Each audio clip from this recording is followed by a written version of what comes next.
Hello बच्चों। आज हम लोग कौन सी पोम पढ़ेंगे? Dust of snow. Dust of snow किन्होंने लिखा है? रॉबर्ट फ्रॉस्ट ने। रॉबर्ट फ्रॉस्ट का पूरा नाम क्या है? Robert Lee Frost. तो जब आप पोम लिखेंगे 4 लाइन की, तो अब लास्ट में रॉबर्ट फ्रॉस्ट की जगह रॉबर्ट ली फ्रॉस्ट ज़रूर लिखिएगा। ओके, सिर्फ रॉबर्ट फ्रॉस्ट मत लिखिएगा।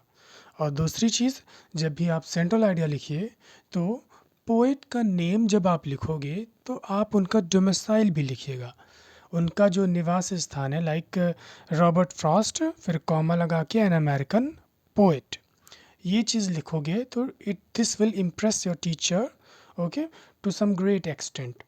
इससे आपको नंबर भी अच्छा मिल सकता है। ठीक है, तो ये दो चीज़ें हमें पता चल गई कि the poet's name is Robert Lee Frost and he was an American poet. Now he is best known for symbolism and his realistic depictions of rural life in his poetry. हम उनको किस लिए जानते हैं सबसे ज़्यादा? वो किस चीज़ के लिए मशहूर है? वो मशहूर है अपनी कविताओं में सिंबॉलिज्म के यूज़ के लिए। सिंबॉलिज्म क्या होता है? प्रतीकात्मक चीज़ों के लिए। रियलिस्टिक डिपिक्शंस, वास्तविक चित्रण के लिए। कहाँ की? Of rural life in his poetry, अपनी कविता में ग्रामीण जीवन उसका बहुत ही सजीव चित्रण करते थे वो, और सिंबॉलिज्म का यूज़ बहुत करते थे, प्रतीकात्मक चीज़ों का। अब ये प्रतीकात्मक चीज़ें क्या हैं? वो जब हम कविता को पढ़ेंगे then will come to know about it, फिर हमें पता चलेगा। तो हमने थोड़ा सा जान लिया पोएट के बारे में। आखिर रॉबर्ट फ्रॉस्ट इतने फेमस है क्यों?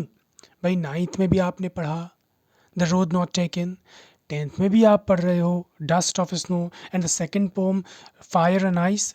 दो दो पोएम सिलेबस में हैं आपके। एक ही पोएट की, बहुत कम होता है वैसे। फिर फर्स्ट ईयर में भी आप पढ़ोगे, 12th में भी आप पढ़ोगे, and even when I was pursuing graduation मैंने भी पढ़ा था मेंडिंग वॉल। ये मैंने पोम पढ़ी थी उनकी ग्रेजुएशन में। सो इतने फेमस हुए हैं Pandit Jawaharlal Nehru ji, stopping by woods. तो ये भी जो पोएम थी ऑन अ स्नो इवनिंग, इस पोम को जब उनकी जो डेस्क थी वहाँ पर पाया गया, miles to go before I sleep, मुझे अभी मीलों चलना है सोने से पहले। तो छोटी छोटी लाइनों में कितनी बड़ी बड़ी बातें कह जाते थे वो।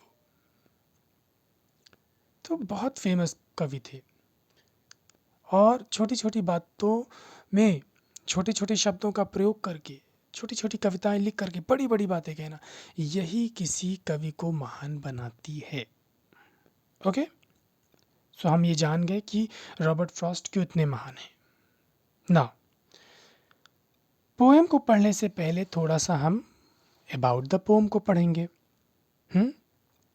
ताकि पोएम हमें अच्छे से समझ में आए। The poet was in a depressive mood, कवि क्या था? बहुत ही ज़्यादा निराश था।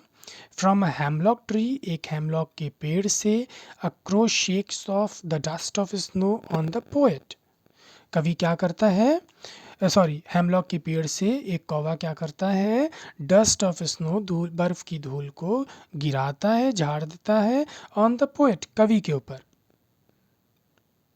The snow changes the poets mood, बर्फ़ जो है कवि के मूड को चेंज कर देती है, एंड मेक्स हिम हैप्पी, और उसको खुश कर देती है। He has wasted a part of his day regretting, उसने अपने दिन का एक हिस्सा, a part of his day, अपने दिन का एक हिस्सा रिग्रेट करने में, अफसोस करने में ज़ाया किया है, वेस्ट किया है, बर्बाद किया है।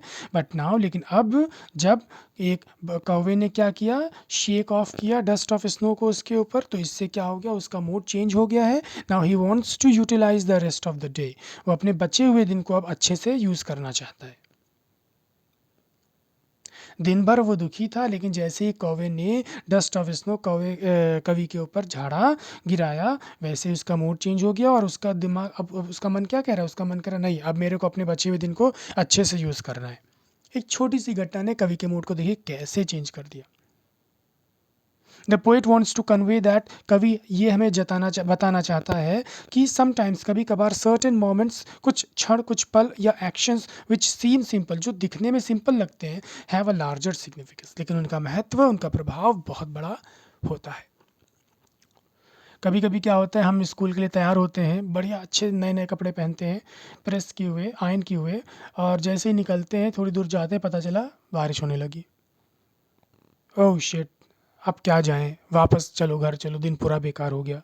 या कभी हमें कोई ज़रूरी काम के लिए कहीं जाना पड़ा, शहर जाना पड़ा, तो क्या होता है, रास्ते तक पहुँचे, थोड़ी दूर पहुँचे, तो पता चला बारिश होने लगी, या बस हमको नहीं मिली, बस लेट हो गई, हम टाइमली नहीं पहुँचे, तो इस तरह से हमारा मन क्या हो जाता है, उखड़ जाता है। लेकिन उसी तरह क्या हुआ, कभी भी अपने ऑफिस निकल रहा था या कहीं किसी काम से वो जा रहा था, और बर्फ़ गिर रही थी, धीरे धीरे बर्फ़ बहुत ज़ोर से गिरने लगी। अब रास्ता पूरा बंद हो गया, ब्लॉक हो गया, अब उसका मूड ऑफ हो गया। वो एक हेमलॉक के पेड़ के नीचे खड़ा हो गया और मन खुद को ही कोसने लगा, अरे मेरा पूरा दिन ही ख़राब हो गया। अब तो सुबह से सोच रहा था ख़त्म हो जाएगी, अब बर्फ़ गिरना बंद हो जाएगी, लेकिन तो नहीं बंद हुई। अब वापस चलना चाहिए। लेकिन तभी एक कौवा आता है और कवि के पूरे साइकोलॉजी को, मन की मनस्थिति को पूरा चेंज कर देता है कौवा।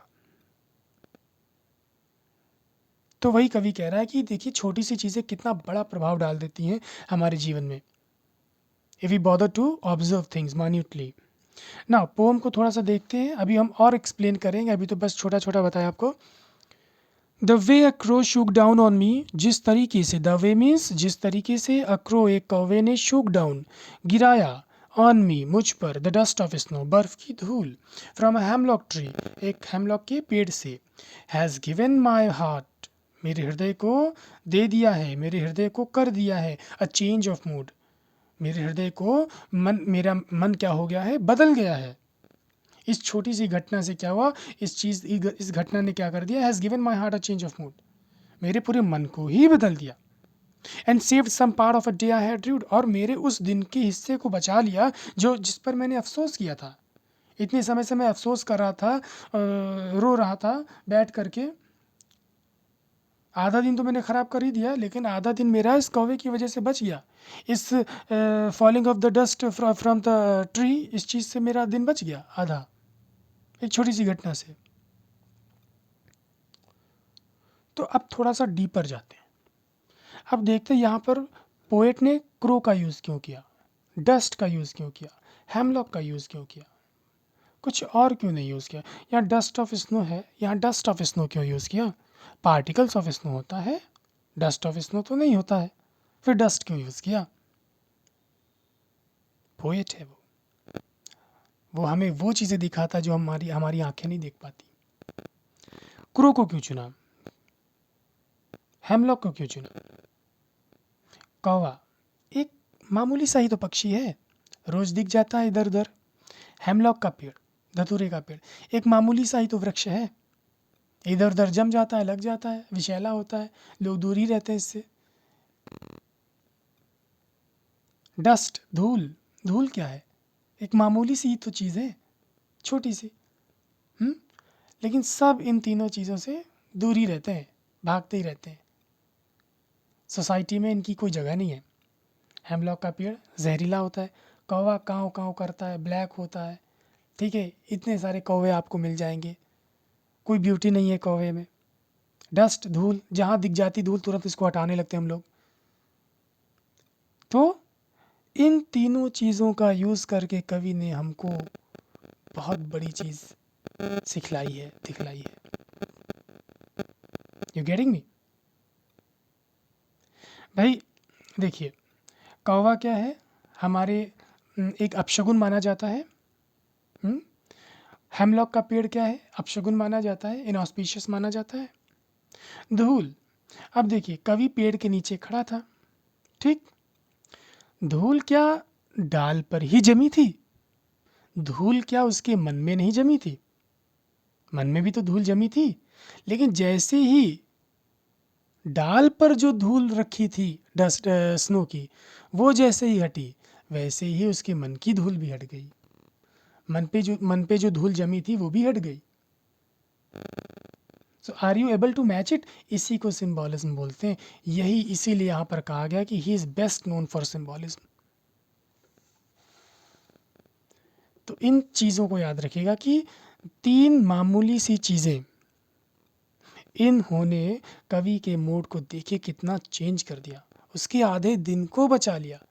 वो आधा दिन सुबह से लेकर के 12 बजे का टाइम जिसको उसने बर्बाद कर दिया था, अब उसके बाद का जो टाइम है उसको वो पोस्ट मेरिडियम का जो टाइम है उसको अब वो नहीं बर्बाद करेगा। Seeing such a simpler incident.